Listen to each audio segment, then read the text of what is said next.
Fala galera, beleza? Professor Alex aqui de Geografia e hoje nós vamos fazer uma aula com mais resolução de exercícios. Hoje nós vamos fazer exercícios sobre climas e questões ambientais relacionadas ao espaço brasileiro. Bacana? Lembrando, essa resolução de exercícios aqui ela é voltada para a galera que vai prestar o concurso para o Colégio Naval.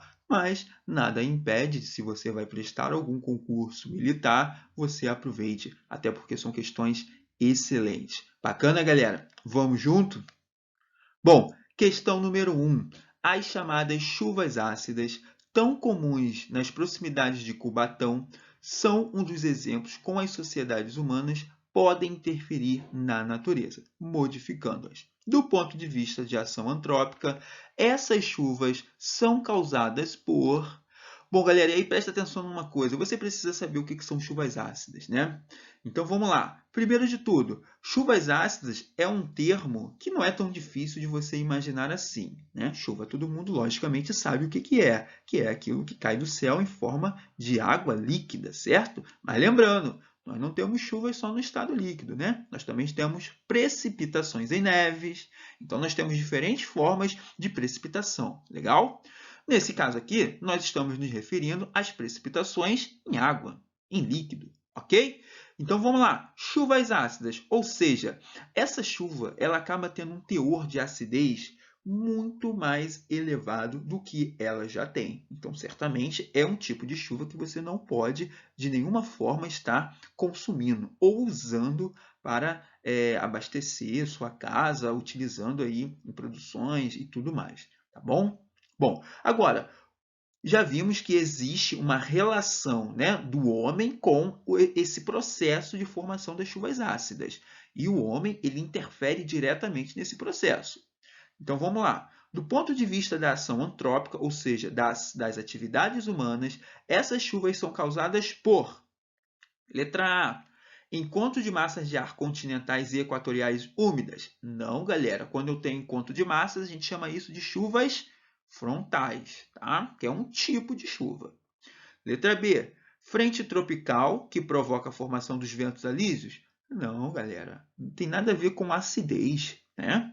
Letra C, processos erosivos presentes na Serra do Mar que provocam grandes deslizamentos em encostas íngremes. Não. Isso aí já é outro processo, né? Que são os deslizamentos de terra. Letra D, emissão no ar de gases por veículos automotores, gases, poeiras e outros poluentes industriais.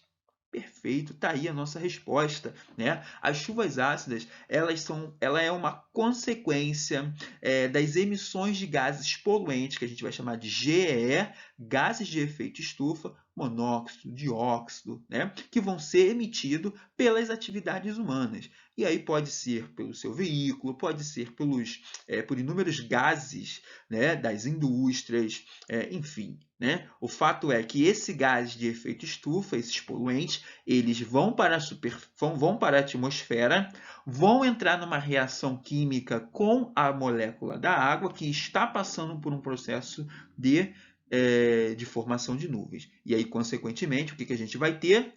As chuvas ácidas. Qual é o principal efeito das chuvas ácidas, galera?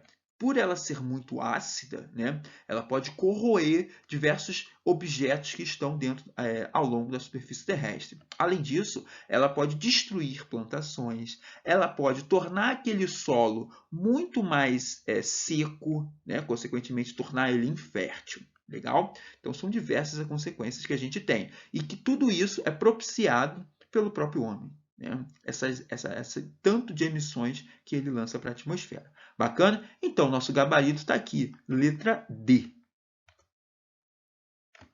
Vamos para o próximo? Bom, questão 2. A Amazônia é uma área em evidência, seja pela questão ecológica ou pela riqueza de seus recursos minerais. A expansão e a crescente valorização dessa área provocam uma infinidade de suposições a respeito do seu quadro natural. Sobre a Amazônia são feitas as afirmações a seguir. Vamos lá, galera. Afirmativa 1. As queimadas podem alterar o clima do planeta e a destruição das florestas pode influenciar o aumento da temperatura. Perfeito, galera. Por quê? Você tendo aí um processo de queimada, você vai ter uma retirada da cobertura vegetal. Legal? E aí a gente sabe que a cobertura vegetal ela é fundamental para a gente manter um equilíbrio do clima. Como um equilíbrio do clima? O que a vegetação ela lança para a atmosfera? Evapotranspiração, ela lança umidade. Consequentemente, você consegue ter um controle climático para não tornar aquele ambiente com uma sensação muito mais alta de temperatura do que já é, certo? Então, corretíssima afirmativa 1. 2. A floresta amazônica funciona como pulmão do mundo, entre aspas, sendo a principal fonte produtora de oxigênio. Errado, galera, tá? Por que errado? Porque, vejam bem, ela não é um pulmão do mundo, né? Ela não tem essa funcionalidade. Até porque todo o oxigênio que ela emite, a própria floresta consome, tá? E aí nós vimos aqui na afirmativa 1 que a floresta amazônica ela tem uma importância para um equilíbrio climático. Somente isso, tá? Outro ponto errado nessa afirmativa 2 é que a maior fonte produtora de oxigênio são os oceanos. Tá? Afirmativa 3. A bacia hidrográfica do Amazonas é a maior do mundo, drena em torno de 20% de água doce dos rios para o oceano. Perfeito. A bacia hidrográfica do rio Amazonas ela é a maior bacia fluvial que a gente tem no mundo. Tá? E aí, lembrando, não é uma bacia que ela é totalmente brasileira. Ela perpassa ali por outros países da América do Sul. Questão 4. Os solos amazônicos são de alta fertilidade, a qual é facilmente explicado pela concentração de matéria orgânica pelo tempo de formação. Erradíssimo, galera. Os solos da Amazônia, eles não são férteis, muito pelo contrário, eles são solos inférteis. E aí você pode estar se perguntando, mas por que então que a gente tem uma floresta se esses solos eles não são férteis? Exatamente porque tem um processo chamado de serrapilheira. O que é a serrapilheira? É a decomposição do qual a matéria vegetal, e aí tem uma floresta ali, as folhas elas caem, cria uma camada sobre esse solo, que a gente chama de serrapilheira, e com o tempo entra no processo de decomposição. E aí acaba nutrindo esse solo. Porém, o outro processo chamado de lixiviação é o que vai provocar essa infertilidade no solo. Lixiviação é quando a água da chuva ela atinge esse solo e faz um processo de lavagem, levando todos os seus recursos para baixo, né? Para o oceano, vão embora. E aí acaba tornando esse solo infértil. Legal? Então, quais são as nossas afirmativas corretas? A número 1 e a número 3. Resposta, letra A. Somente a 1 e a 3 estão corretas. Questão 3. Os gráficos representam o percentual da população urbana em alguns países em desenvolvimento expostas a poluente do ar nos anos 80. Então tá lá, galera. Temos um gráfico aí que vai mostrar duas colunas, né? Uma com matéria particulada em suspensão, certamente que essa matéria são os poluentes, tá? Enquanto que a outra coluna vai tratar do dióxido de enxofre. E aí tem um percentual ali, né? Relacionado a cada categoria. Então, o preto é o inaceitável, o outro quadradinho ali com umas bolinhas pretas é o tolerável e o quadradinho branco é o aceitável. Tá? Então, o que a gente consegue entender desse gráfico? Que 66% do material em suspensão é inaceitável dentro desses países em desenvolvimento. E, enquanto que 44% é inaceitável, mas que 31% é aceitável em relação ao dióxido de enxofre na atmosfera desses países em desenvolvimento. Legal? E aí todos esses parâmetros que ele está utilizando aqui é o que a OMS, a Organização Mundial da Saúde, aceita. Bacana? Vamos agora para a pergunta. Assinale a alternativa que expressa corretamente as condições em que a maioria desta população estava submetida. Ou seja, diante desse cenário que o gráfico está mostrando aqui, 66% é inaceitável em relação às partículas em suspensão, 44% de dióxido de enxofre, que é inaceitável, né? Então, esse cenário, a gente vai ter que tentar achar a resposta em que a população se encontra. Legal? Então, vamos lá. Letra A. A população estava submetida a inaceitáveis para matéria particulada em suspensão e aceitáveis para dióxido de enxofre? Não, até porque a gente está vendo aqui que existe um grande percentual de dióxido de enxofre também inaceitável. Né? Letra B. A população estava submetida a inaceitáveis para matéria particulada em suspensão e toleráveis para dióxido de enxofre. Não, dióxido de enxofre está ali, ó, apenas 25%, muito pouco. Tá? Letra C.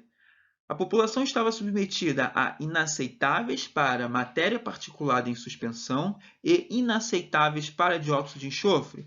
Bom, pelo gráfico a gente já consegue entender que sim, né? Por quê? Como que eu sei que sim? Pelo número da porcentagem. O número da porcentagem na matéria particulada em suspensão é maior do que as demais categorias. E isso acontece também na coluna ali do dióxido de enxofre.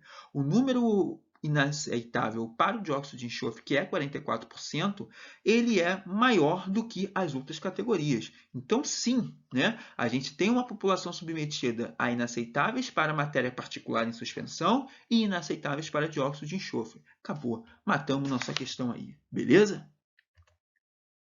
Vamos para a próxima agora. Bom, questão 4. Observe os desenhos e os gráficos a seguir. O desenho está mostrando para a gente o quê, galera? Uma radiação solar, um esquema de radiação solar. Como que a radiação solar ela chega na superfície terrestre, né? E aí a gente consegue observar que existem duas situações. Uma em que o dia está nublado e a outra que o dia não tem nuvens, né? O céu está completamente limpo. E aí o que a gente tira como análise, né? No dia nublado, a gente vê ali que tem uma barreira, que é a nuvem. E aí parte dessa radiação solar é refletida pela nuvem. É o que a gente chama de albedo, né? Lembra do albedo? Que é a reflectância da superfície terrestre. E aí quanto mais próximo do branco, maior reflectância. Quanto mais próximo do escuro, né, ou do preto, essa radiação solar ela é mais concentrada. Então, nos dias nublados, a gente consegue observar uma radiação aí sendo refletida. Enquanto que no dia de céu limpo, a gente vai ver o quê? A radiação passando com maior intensidade, não está sendo nada refletido, até que chega na superfície terrestre. E aí sim, né? Chegou na superfície terrestre, a depender da coloração dessa superfície, e aí a gente sabe que ela também não é completamente regular, a superfície é irregular, isso também vai contribuir para refletir. E embaixo mostra ali os gráficos de temperatura. E aí o que é interessante, né? De cara já analisar o seguinte, no dia que teve céu limpo, a temperatura ela foi lá em cima. Né? Já no dia nublado, não. A temperatura teve até uma constância. E aí a pergunta aqui é o seguinte, galera.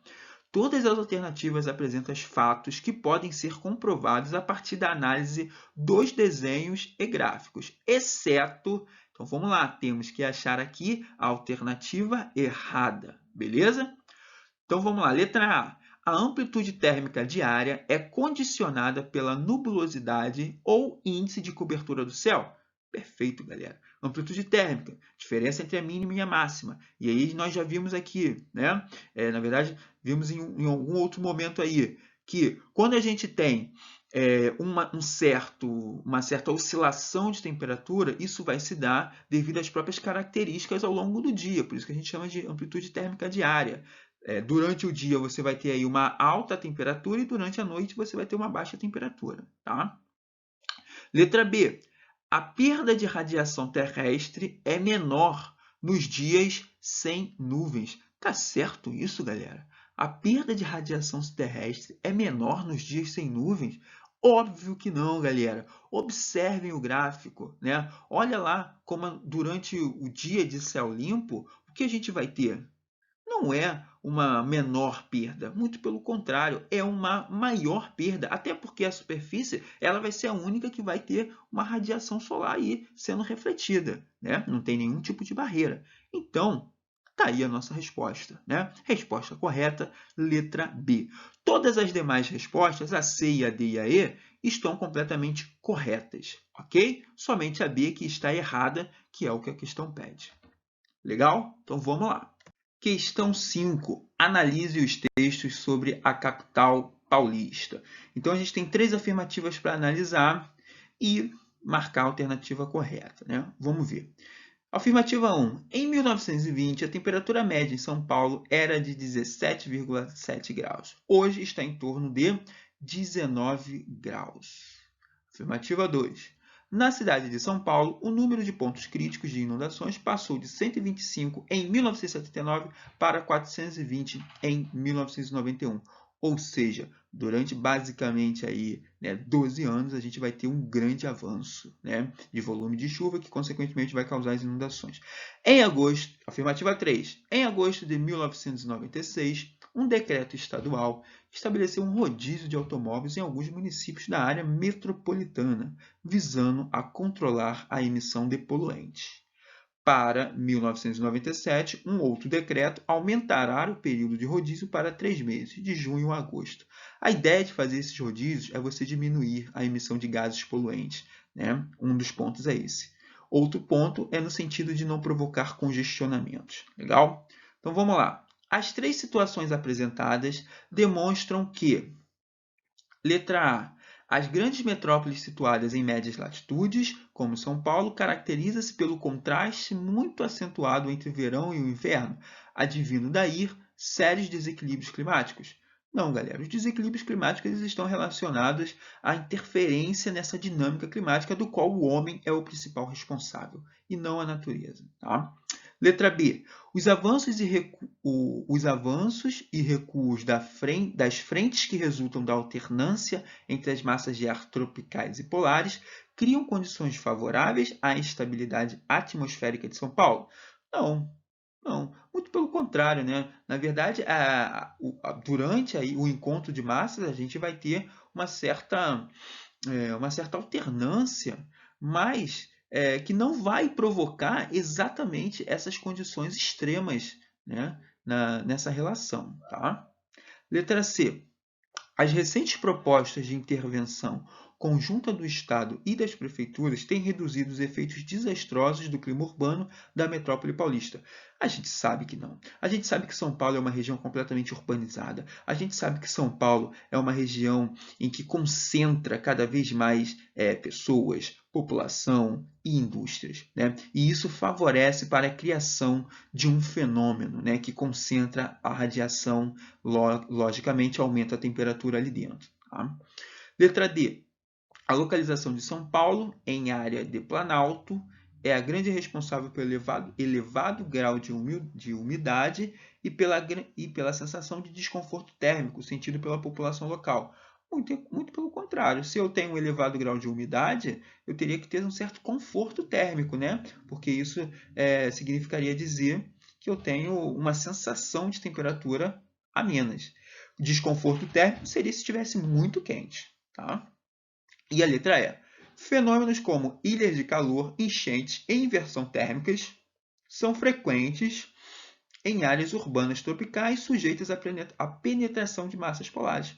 Perfeito. Lembra lá do fenômeno que eu estava falando ali em relação à questão C? É exatamente isso, É o que a gente chama de ilha de calor. O fenômeno da ilha de calor, ele é um fenômeno que ele se dá nos grandes centros urbanos, como a região de São Paulo, como a região metropolitana de São Paulo. E aí, devido às altas taxas de urbanização, as não áreas, na verdade, as áreas de coberturas vegetais a gente não vai encontrar dentro desses centros urbanos, e isso vai favorecer para um aumento de temperatura, formando ali uma ilha de calor se a gente for comparar com o seu entorno, com as áreas periféricas, que seriam as áreas rurais. E aí a gente vai ver que a temperatura no centro urbano é muito mais elevada do que nas áreas rurais. E aí é por isso que a gente chama de ilha de calor.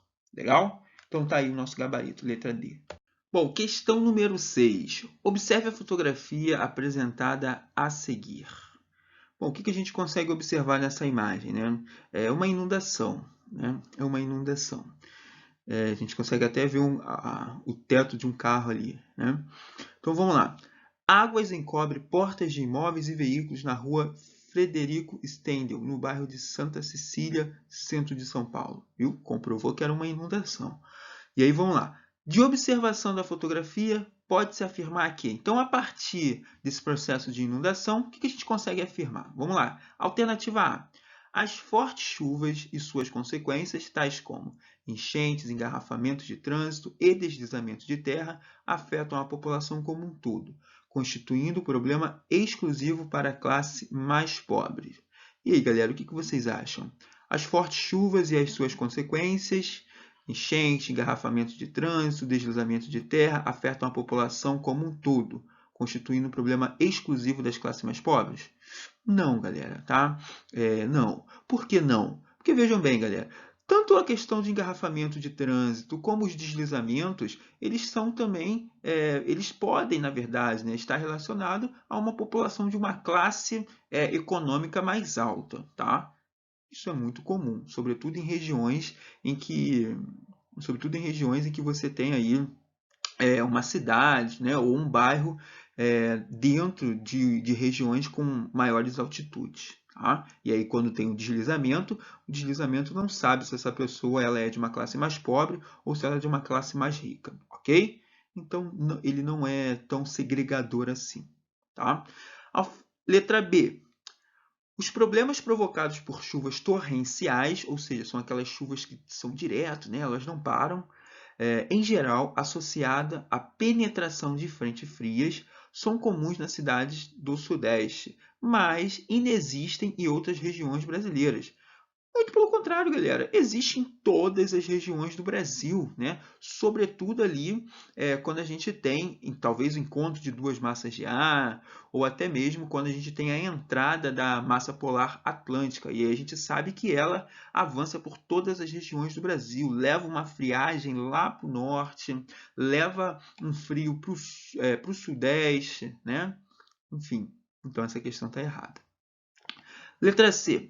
A ocupação rápida e não planejada das várzeas, a falta de área verde e de infraestrutura urbana torna possível a ocorrência dos problemas como enchentes, frequentes não só em São Paulo, mas como em outras cidades brasileiras. Perfeito, né? A gente sabe que o Brasil na verdade, ele tem uma característica de predominar os climas úmidos. Logo, chove bastante em todas as regiões do Brasil, né? Com exceção ali da região do sertão nordestino, mas que tem uma dinâmica bem específica. Porém, a gente vai ter um volume de chuva nas regiões do Brasil, tá?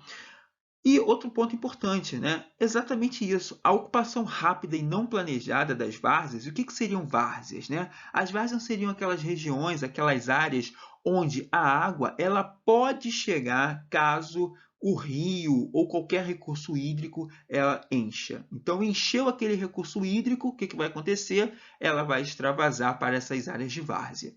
E é exatamente isso, né? Uma vez que o processo de urbanização no Brasil ele se deu de forma rápida, né? Não deu tempo de fazer um planejamento urbano. E aí, consequentemente, quando você tem aí um volume de chuva elevado, você acaba tendo esses fenômenos de inundação, né? Outro ponto é a questão das áreas verdes, né? Esse processo de urbanização rápido acabou com todas as áreas verdes que a gente tinha.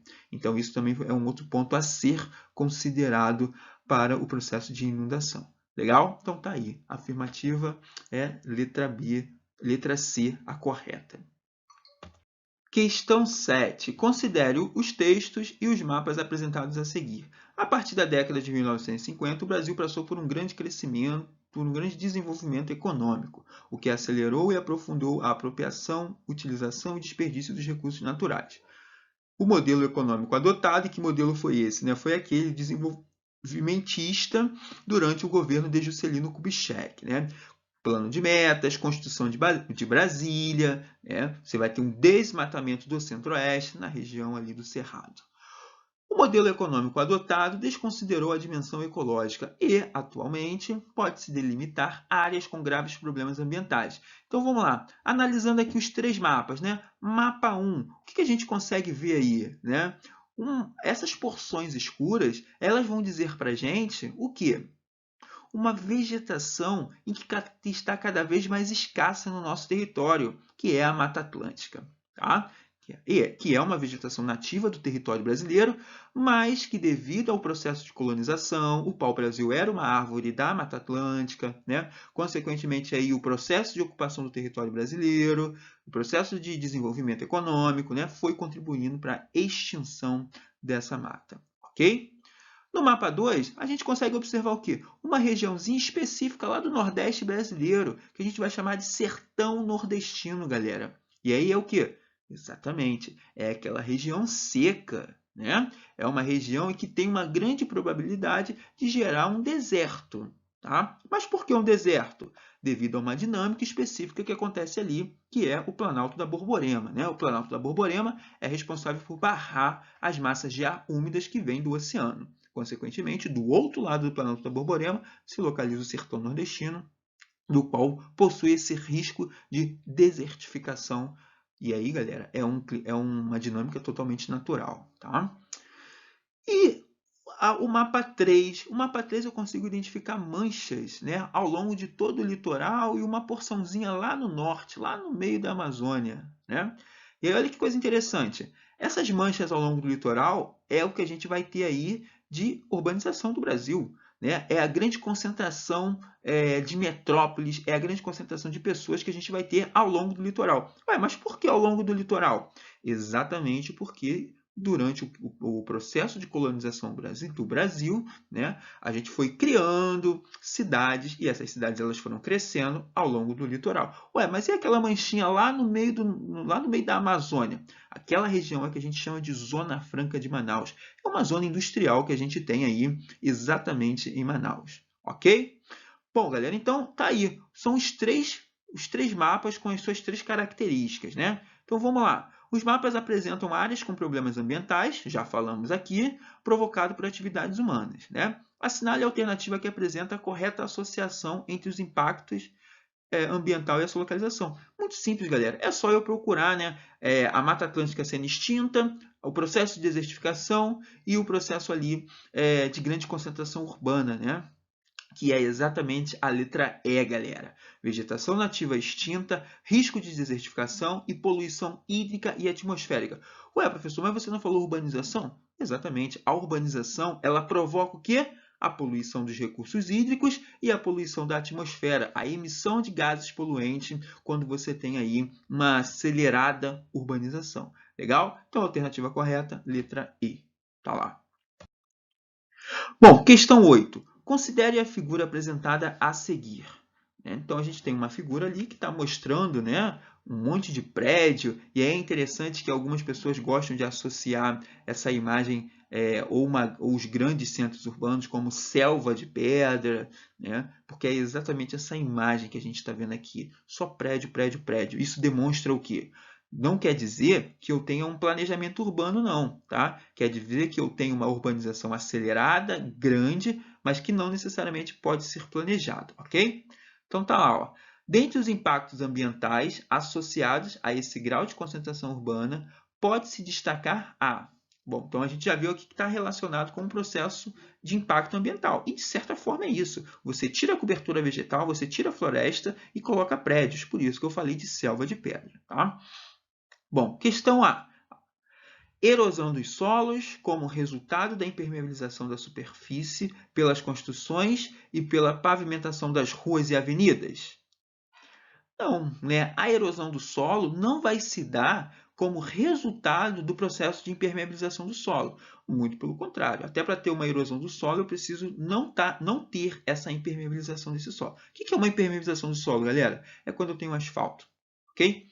Letra B. Diminuição das temperaturas médias? Ao contrário, a gente tem um aumento das temperaturas. Por que um aumento das temperaturas? Porque essa quantidade de prédios, essa quantidade de urbanização provoca uma concentração da radiação solar, né? Então eu não tenho uma diminuição, eu tenho um aumento da temperatura.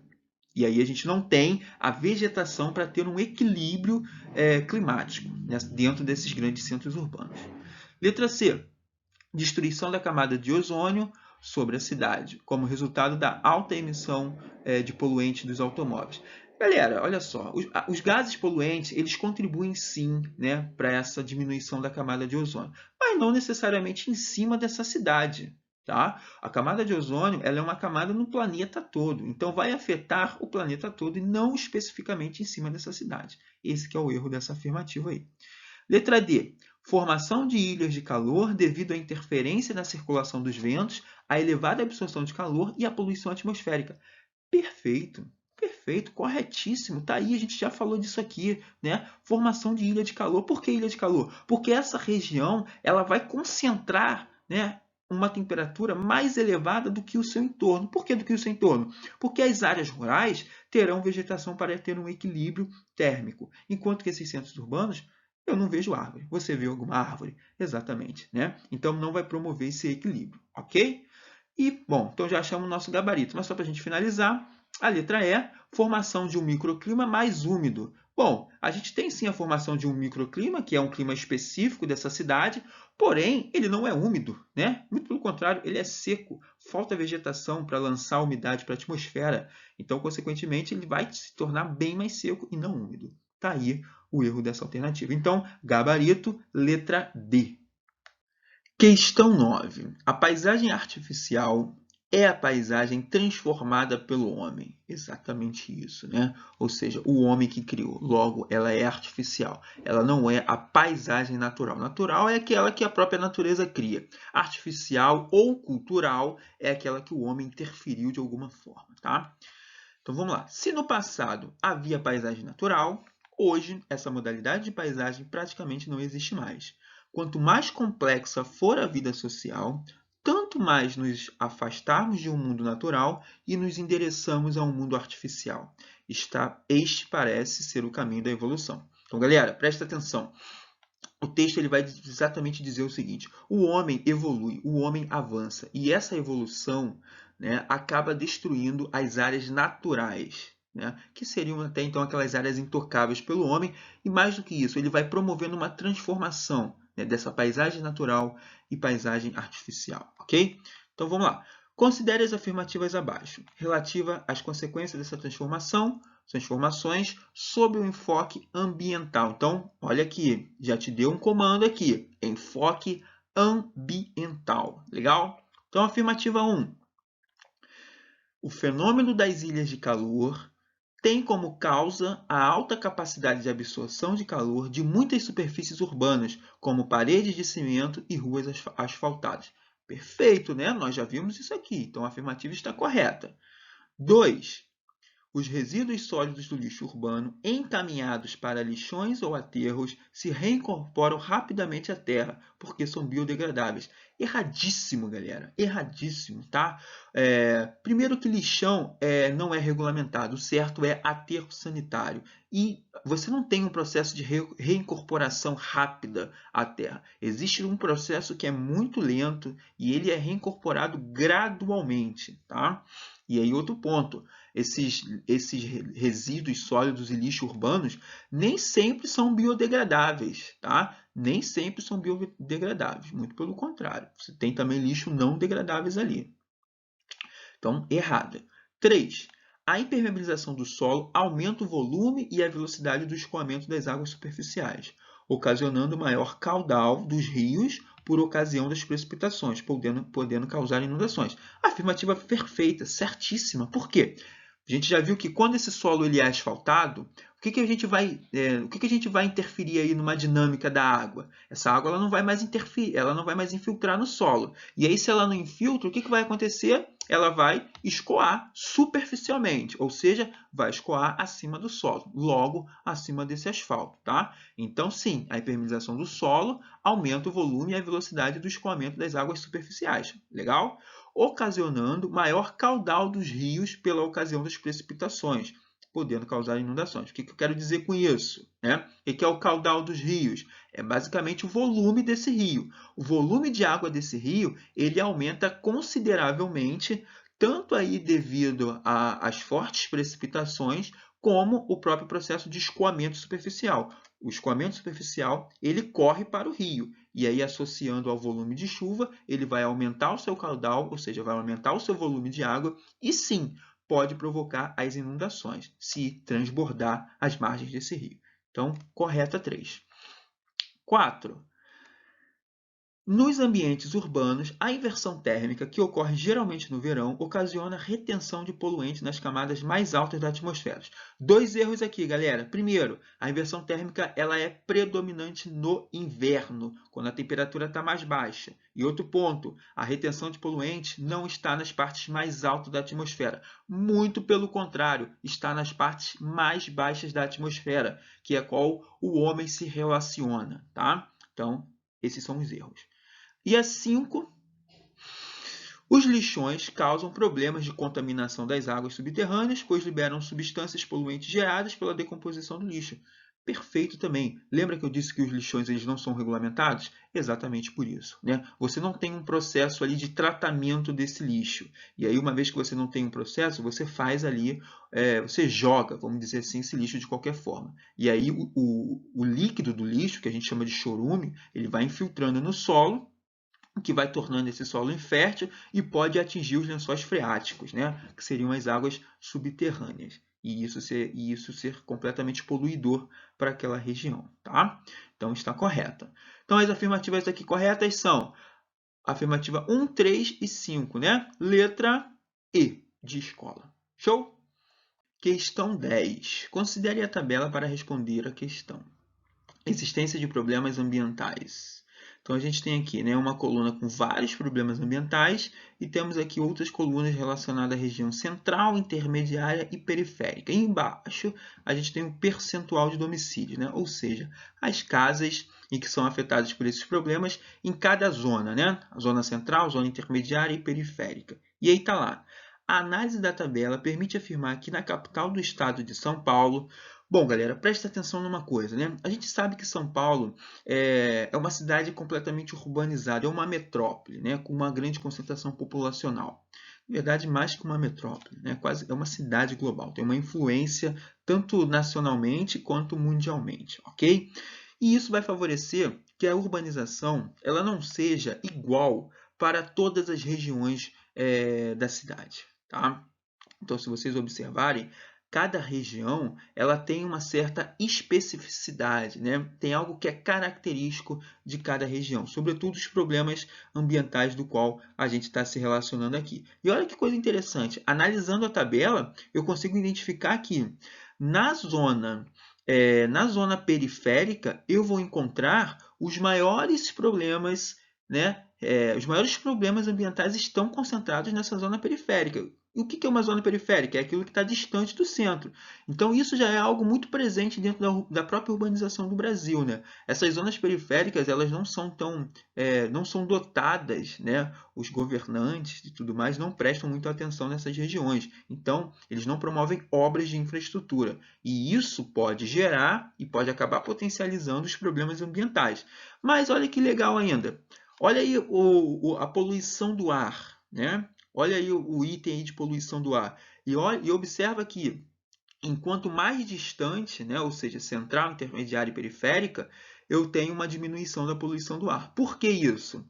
Exatamente porque eu deixo de emitir gases poluentes, né? A região central é a que mais concentra contingente de carro, por exemplo, né? E quanto mais distante, que seria a zona periférica, mais próximo da área rural, eu não tenho um grande quantitativo de carros assim. Então, é interessante, né, notar essas diferenças que existem em cada região. Tá? Então, galera, basicamente, o que a gente vai ter que buscar aqui nas nossas alternativas? Exatamente essas especificidades, né, que existem em cada região, sobretudo essa forma de urbanização desigual que existe entre as regiões, como a gente viu aqui. E aí, basicamente, aí, a questão é a letra A, né? A natureza desigual da urbanização é reforçada pela existência dos problemas ambientais específicos. Foi exatamente o que a gente falou aqui, né? A urbanização ela não é igual para todas as regiões. Os governantes eles deixam de atender algumas regiões, sobretudo as regiões da periferia, tá? E isso pode intensificar os problemas ambientais. E aí está lá. Os problemas ambientais específicos para cada região da cidade, onde aqueles relacionados ao saneamento básico, olha aí a falta de infraestrutura, são mais evidentes nas periferias, né? E aí, exatamente. Se você for observar a tabela, você vai ver que o abastecimento de água, você vai ver que o lixo, o esgoto, ele é muito presente dentro da periferia, né? Esse tipo de problema, essa categoria de problema é muito presente dentro da periferia. Por quê? Falta ali políticas de saneamento básico, falta infraestrutura para essas regiões. Enquanto que nas regiões mais centrais, elas tendem a ser mais valorizadas. Por isso que elas não têm tantos problemas assim. Não é que não tenha, tem também, mas não é tão grande, não é tão elevado quanto nas regiões periféricas dessa cidade, ok? Então, gabarito, letra A. Bom, galera, vou finalizando por aqui. Obrigado pela atenção e até a próxima.